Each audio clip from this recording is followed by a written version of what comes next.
भाई और बहनों, मातृशक्ति को नमन।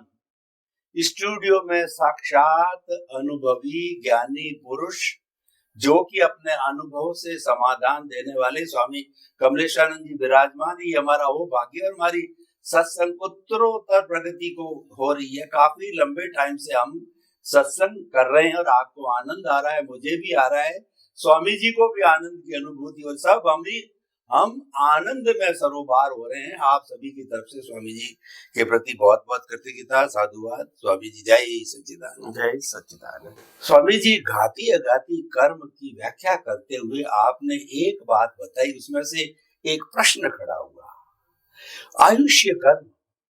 अगर आपने केवल दर्शन प्राप्त किया इस जन्म में, अगले जन्म में आप जो है केवल ज्ञान से जुड़ा हुआ आयुष्य भुगत करके मुक्ति को जाएंगे, कोई भी जाएगा।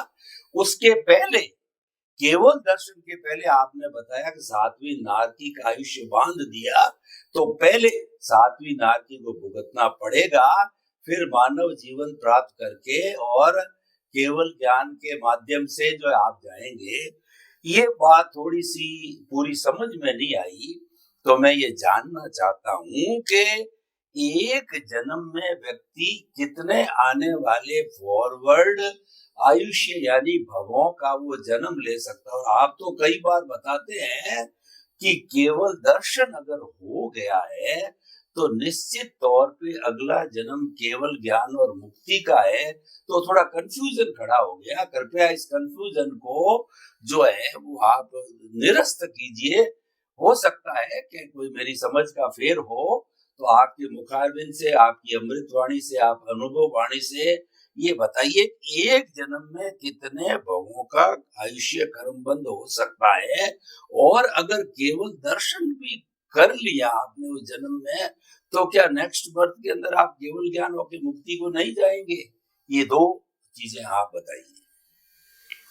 प्रश्न के लिए धन्यवाद और श्रोताजन को मेरा नमस्कार। सबसे बड़ी बात यह है कि कुदरत का कानून क्या है। कोई भी इंसान मिनिमम 1 वर्ष का और मैक्सिमम 8 वर्ष का कर्म चार्ज कर सकते हैं। ये मिनिमम और मैक्सिमम कैपेसिटी की बात हो गई। अभी उसमें से rule number 2, minimum to maximum एक रूल हुआ। दूसरा रूल ये है कि मनुष्य भव में कोई भी मनुष्य एक मनुष्य भव से ज्यादा कर्म बंध नहीं कर सकता। ये दूसरा रूल्स। भले मैंने 8 जन्म का कर्म बंध किया है, मगर उसमें मनुष्य का कितना होगा? 1। और मैंने एक ही बर्थ का कर्म चार्ज किया है, तो नेक्स्ट बर्थ में मनुष्य भव ही होगा और कोई ऑप्शन नहीं है।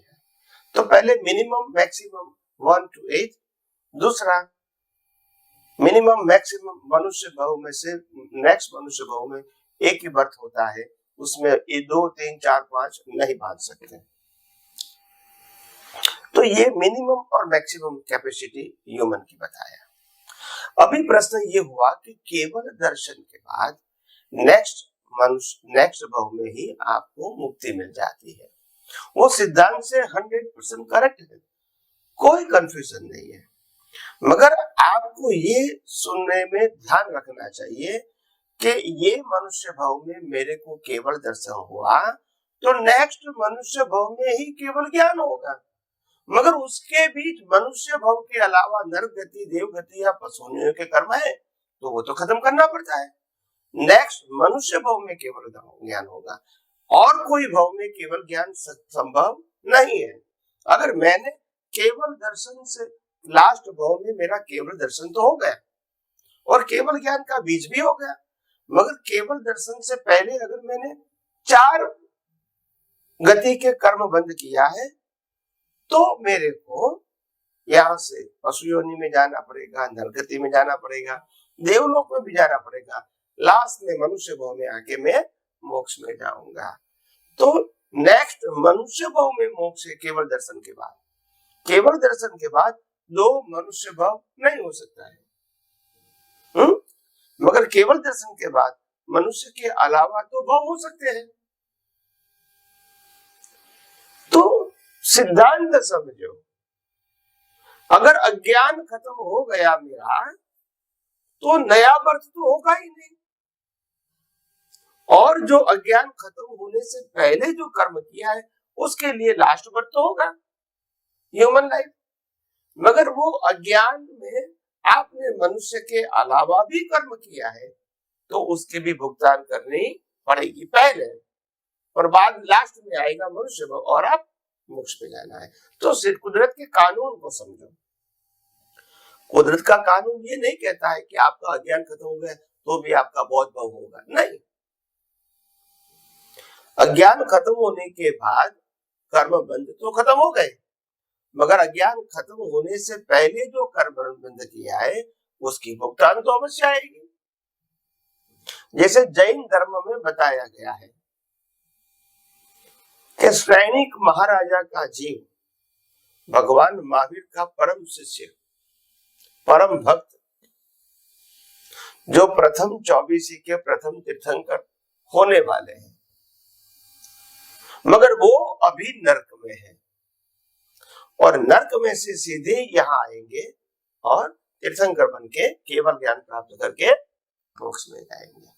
तो उसका मतलब ये हुआ कि मनुष्य भव में जब उन्होंने केवल दर्शन प्राप्त करके केवल ज्ञान का बीज प्राप्त किया तो मनुष्य भव तो एक ही रहेगा और वो लास्ट रहेगा। इसके अलावा जो कर्म बंध था वो तो खत्म करना ही पड़ेगा। मगर वहां बाकी आप सबको तो मालूम है कि मनुष्य भाव के अलावा पशु योनि यानी तिर्यंच गति, नरक गति, देवलोक में पुरुषार्थ है ही नहीं, इसलिए वहां नया कर्म बंध बनेगा वो तो सब्जेक्ट ही नहीं है। और मनुष्य भाव जब लास्ट आएगा तो भी कर्म बंध नहीं होगा क्योंकि अज्ञान खत्म हो गया, इसीलिए लाइव प्रतिष्ठित आत्मा का अस्तित्व ही नहीं रहेगा। तो कर्म बंध का तो कोई प्रश्न है नहीं लास्ट बर्थ में। तो इसी प्रकार से जैसे जैसे हम आध्यात्म विज्ञान के माध्यम से ये कुदरत का कानून या सनातन सत्य को जितना समझेंगे इतना हमारी दृष्टि में क्लैरिटी आ जाएगी और कंफ्यूजन नहीं रहेगा। मैंने बार बार कहा है कि कुदरत का कानून ही सनातन सत्य है और कुदरत का कानून को समझना ही मुक्ति का मार्ग है। अगर वो नहीं समझे वहां तक अज्ञान जाएगा नहीं और कोई ऑप्शन नहीं है। कितने भी धर्मों का पालन करो, कितना भी पाप पुण्य करो, कितना भी तप जप करो, मगर वो अज्ञान मिटाने का रास्ता नहीं है, अच्छी गति को प्राप्त करने का रास्ता है। और वो भी अच्छी गति होगी अज्ञानता के बस। तो सनातन सत्य तो अज्ञान को मिटाने के लिए, पाप पुण्य अज्ञान से जो पाप पुण्य बनता है वो बनाने के लिए नहीं है। तो फंडामेंटल ये समझ लो कि कुदरत का कानून अज्ञान मिटाने के लिए है, अच्छे या बुरे भाव प्राप्त करने के लिए नहीं है। तो आइए हम आध्यात्म विज्ञान के माध्यम से आगे आगे और भी सनातन सत्य या कुदरत के कानून के बारे में और ज्यादा समझने की। स्वामी जी आपका बहुत बहुत धन्यवाद। आपने मुख्य जो केंद्र बिंदु बताया वो सनातन सत्य है। सनातन सत्य के केंद्र में आत्मा है और आत्मा सनातन है। आत्मा से जुड़ा हुआ जो सत्य है वो सनातन सत्य है। इसलिए कहा भी गया है आत्मा ही ज्ञान है, ज्ञान ही आत्मा है। आत्म ज्ञान के अतिरिक्त समस्त ज्ञान है वह अज्ञान है। बहुत सुंदर बात कही। अभी हम अज्ञान की चर्चा कर रहे थे कि अज्ञान का अर्थ होता है कि घाती कर्म, ज्ञानावरणीय, दर्शनावरणीय और मोहनीय और अंतराय कर्म। स्वामी जी ये जो मुख्य बात आत्मा सनातन सत्य है वो ज्ञान दर्शन पर आकर के टिकती है।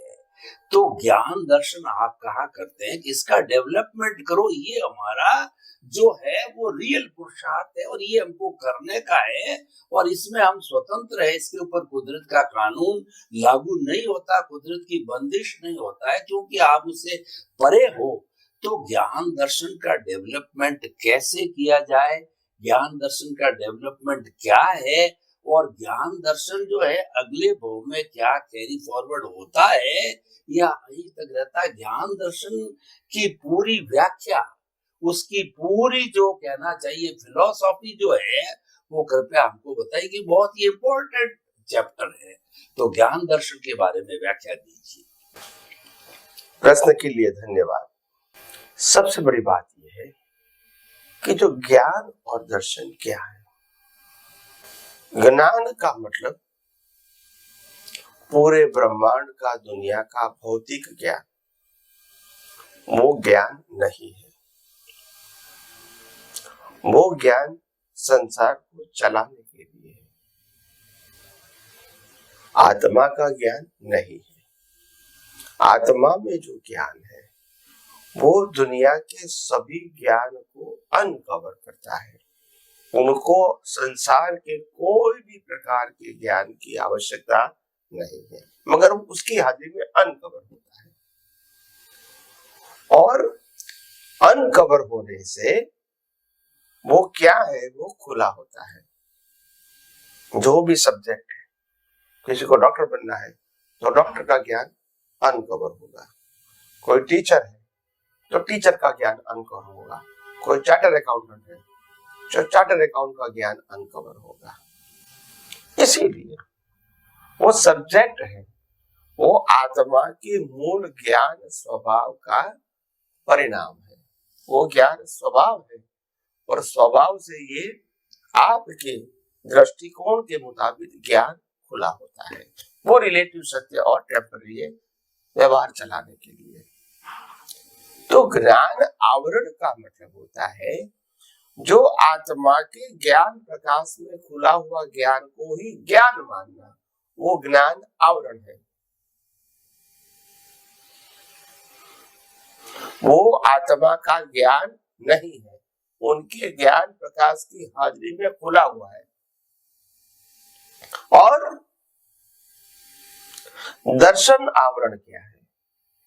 दर्शन का मतलब होता है सनातन सत्य को, कुदरत के कानून को, कुदरत की रचना को न मानना।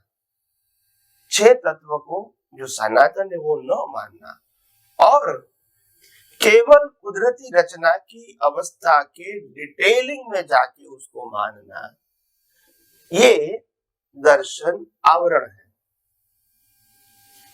हालांकि कुदरती रचना और कुदरती कानून जाना वो इनफ है, आगे जानने की जरूरत नहीं है।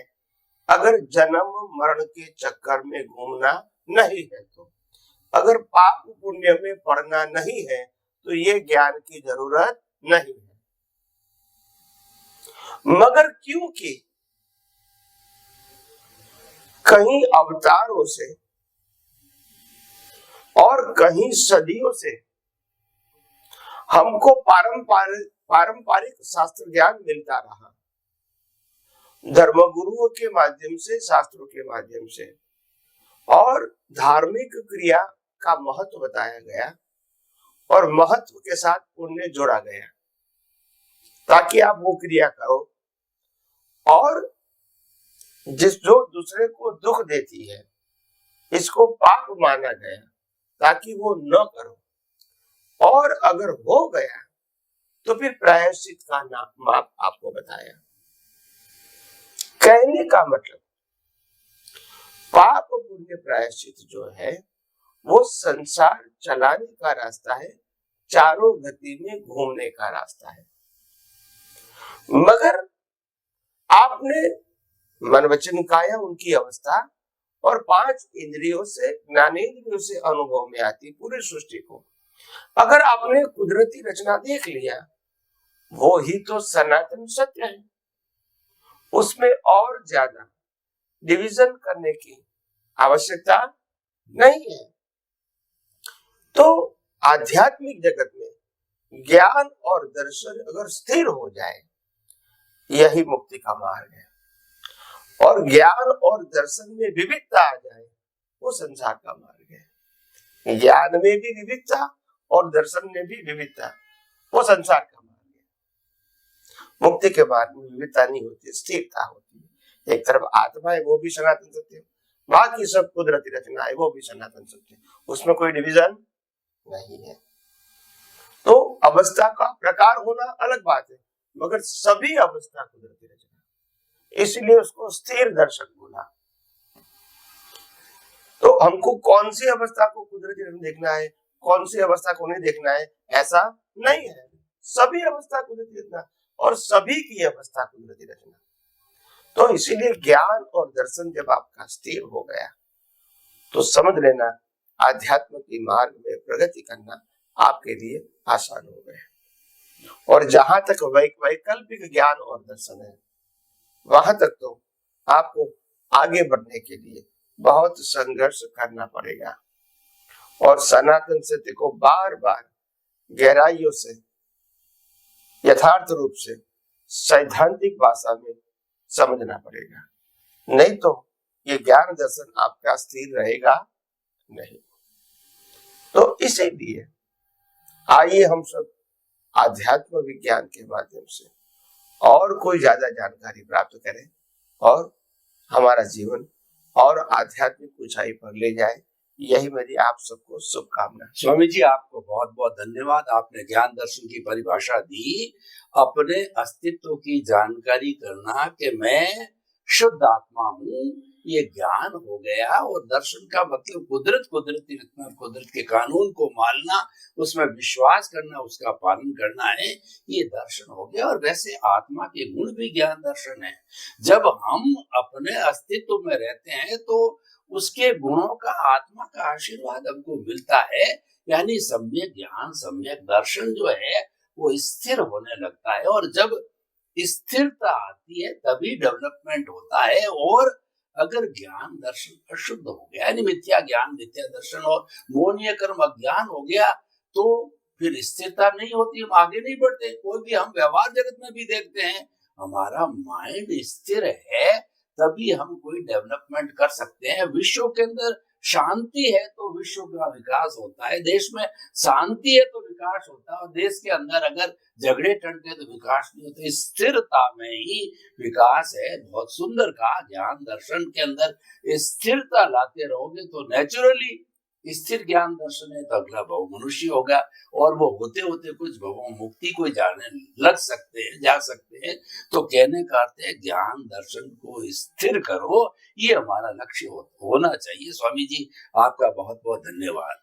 स्वामी जी, ये ज्ञान दर्शन से जुड़ी हुई बात ही मैं करना चाह रहा हूँ, क्योंकि ये सारा उससे जुड़ा हुआ है कि जो हमारा ये सारा ज्ञान दर्शन का डेवलपमेंट करना, चाहे अच्छा करो चाहे बुरा करो, तो जो प्रतिष्ठित आत्मा जो आपने बताया एक प्रमुख अंग है और बहुत बड़ा चैप्टर है।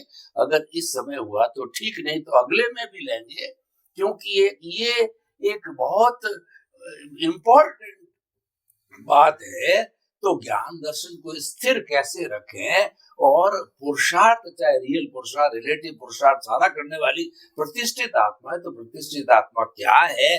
और मैं जानना चाहूंगा कि उससे जुड़ा हुआ जो सारा तंत्र है, अंतःकरण इत्यादि है, उस पूरे सिस्टम को कृपया इस एपिसोड में या आने वाले एपिसोड में फिर प्रश्न करूंगा, कृपया इसको थोड़ा पूरा खोल करके बताइए, किस तरीके से जो हम अपना भाव डाल करके और प्रोसेसिंग करके, अच्छे बुरे का करके, और हम आगे से आगे बढ़ते रहे। कृपया ये पूरा प्रतिष्ठित आत्मा के चैप्टर को खोल करके बताइए।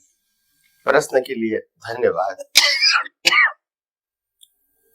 देखो, सिंपल बात ये है, सरल बात ये है कि प्रतिष्ठित आत्मा का मतलब क्या है।